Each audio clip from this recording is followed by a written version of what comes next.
This week's haftara, taken from Shmuel, is the Shira of David HaMelech.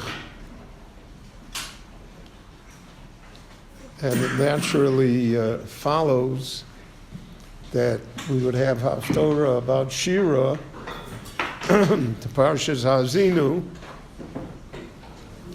which is also a Shira. Moshe described it that day, Atakisu lachem, as Hashira Hazos, refers to Parshas Haazinu. So therefore, this is also a Shira of David HaMelech. Now, what is interesting, what should be noted, is that the same Shira, word for word, with the exception, I think, of only of two letters, appears in Sefer Tehillim. So then the question arises, why is it twice in Tanakh? And why is it once in Nevi'im and once in Ksuvim? Tehillim is in Ksuvim. Nothing from Ksuvim is ever used for Haftorah. The Haftorah is always from Sifrei Nevi'im. So then, what is involved here? So, the Gemara says that at the time of Bayesheni, the second commonwealth when the Jews came back from Bavel, so there were things that were missing that existed during the first temple times. So in the Beis HaMikdash, for instance, there was no Oren. The Oren was missing. The Luchos were missing. The Ner Tomid didn't operate the same way. There were things that were missing. But the Gemara also says that Nevuah, Posko Nevuah mi Yisrael. There was no more Nevuah. The last Nevi'im are at the beginning of the Bayesheni, and they had been Nevi'im beforehand. So that's Yechezkel, Chagai, Zechariah, Malachi.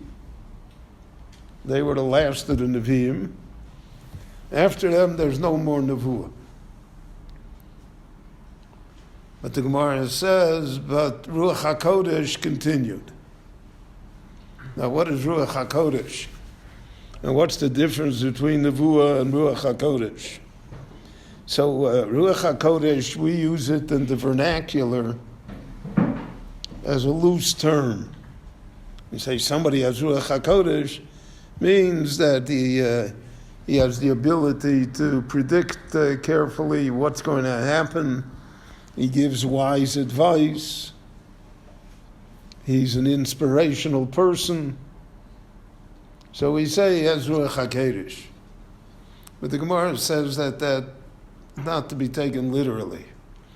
There's no question that once the Nevuah stopped, there was Ruach HaKodesh.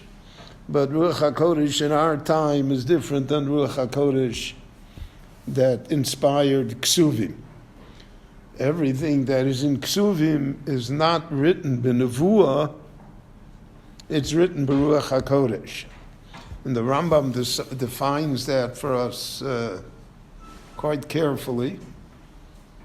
So Nevuah is a direct connection, Kaviyachol, with the Rabbonu Shalom. And Nevuah occurs while the Navi is, so to speak, in a trance. He has lost his physical powers, and he receives the Nevuah. And then when he comes out of the trance, then he writes down what he saw, what he remembers, what's part of it, and that becomes the work of the Navi. Now, Kol Navi Medaber B'Sikno No. Every Navi has his own style, because they sat down and wrote it afterwards. It's not direct dictation. Direct dictation is Torah. Moshe Rabbeinu. He wrote down Kaviyachal what he was told on Sinai and afterwards.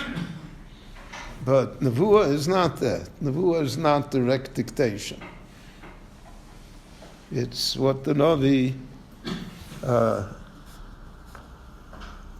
received while he was in this exalted state of being able to have a heavenly connection. And then when that state ended, when he, so to speak, came out of the trance, so then the message that he received, he remembered, but it's written in his own style.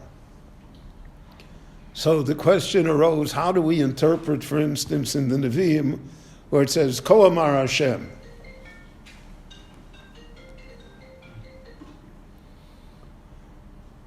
Is that a direct quotation? Or that's what the Navi is saying, Ko Amar Hashem, this is what God told me. And we see that most of the Meforshim are of the opinion that Ko Amar Hashem is that the Navi is saying, I received this message for God. So like we had yesterday in the Tefillah, Zacharti la chesed nurayach, avaz kula sayach, lechtech achrei b'midbar. Right, the Navi Yirmiyahu in Rosh Hashanah. So it's not that Kaviyachal, the Rabbanu Shalom, told them those words. The Rabbanu Shalom told them, I remember the Jewish people.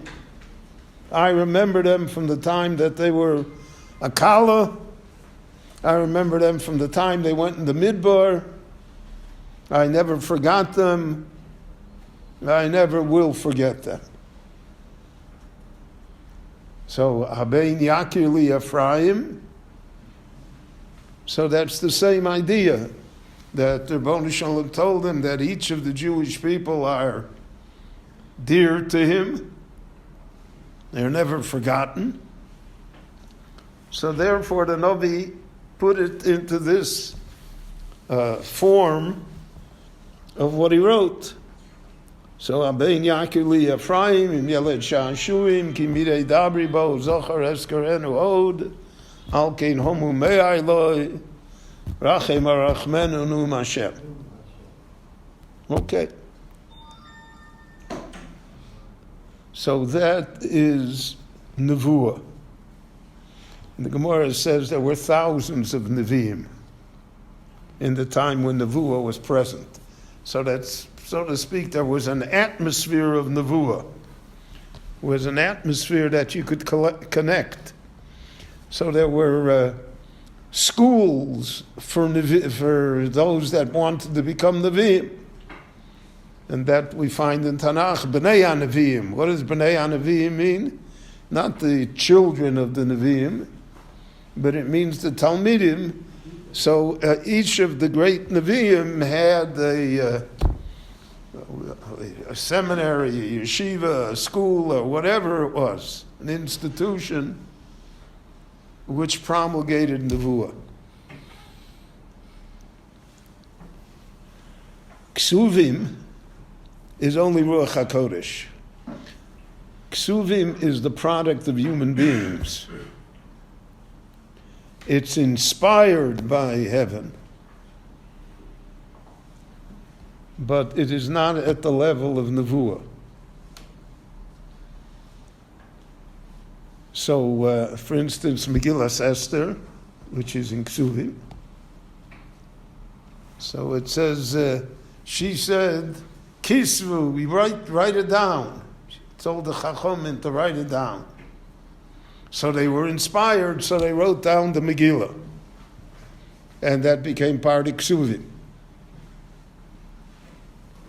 But it's not anything that they received directly from heaven.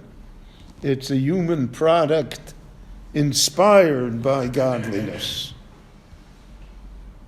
And therefore, that's why many hold that even though we don't see Ruach HaKodesh today, it's not bottle, because anything that is that inspires Jews, that is meaningful, that's eternal, so that's still a vestige of Ruach HaKodesh. And because of that, therefore, we have all of Ksuvim, and a machlokes in the poskim, whether or not, for instance, the Sefer of Daniel, is Daniel a Novi, or is it just Ruach HaKodesh? Same thing regarding Ezra. We have two Seforim, Ezra and Nehemiah. It's really one Sefer Ezra. And most of the conclusion is that it is Ruach HaKodesh. It is not to be considered Nevuah. So then we have here these two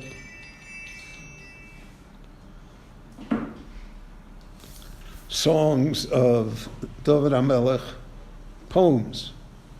Shira means a poem. It doesn't mean a song necessarily. It can be put to music and have a melody, but Shira in Hebrew is a poem. And so we have one in the Novi Shmuel, and we have the other version in Tehillim, which is in Ksuvim. Tehillim was written Baruch HaKodesh. Tehillim is not Nevuah. Shmuel is Nevuah. So which is it? So there are a number of interesting theories here that should be considered. One is, when David HaMelech composed Tehillim, it was Baruch HaKodesh. David HaMelech had the power of Ruach HaKodesh. David HaMelech was not a Novi, per se. But after writing Tehillim, and after writing this poem, he had a flash of Nevuah, in which the poem, in which it was repeated to him, the message that's in this poem. And so when he awoke, he rewrote the poem again. Except this time he rewrote it as Nevuah and not only as Ruach HaKodesh. And that's why it appears twice. Because one time it was given by Ruach HaKodesh, and one time it was given with the blessing of Nevuah that David HaMelech obtained at certain levels of his life and spiritual growth. That's one shita. The second is even stranger. The second is that David HaMelech received this through Nevuah. He liked this shir so much that later when he composed Tehillim, he wrote it over again. Even though now it was not written as Nevuah,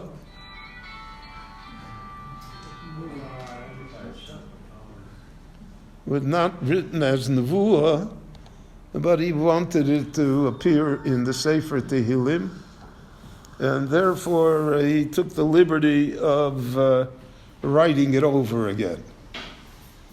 And so the Meforshim discussed whether that was, so to speak, permissible or not permissible, whether you should have done it that way, not done it that way.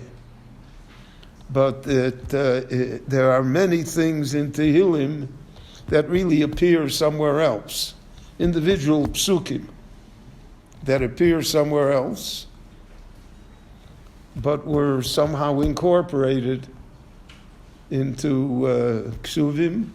And there are things in Nevi'im that are taken also from the Torah and appear now as the Novi saying it. So all of that is the clear understanding as to what the differences were in the levels of spirituality. And therefore, that's why when they came to choose haftaros, they only wanted to choose from the Nevi'im, because that's in a greater madrega, a greater level than ksuvim. And therefore, we don't have it in ksuvim. We have a custom amongst many congregations that Sukkot we read Koheles, Pesach we read Shir Hashirim, Shavuos we read Rus. All of that is ksuvim. That's not Nevi'im. Nevertheless, because it's a Megillah, so according to the sheet of the Gaon of Vilna, just like we make a bracha on Megillas Esther, which is ksuvim, so we should make a bracha on every Megillah, even though it is ksuvim. Rabbi Chananya ben Akash Omer Ratza Kodesh Baruch Hu L'Zakos Yisrael Fichach Hirbu Lahem Torah Mitzvah Shenemar Adonai Chavei Tzaman Tzidko Yagdil Torah B'Yadir.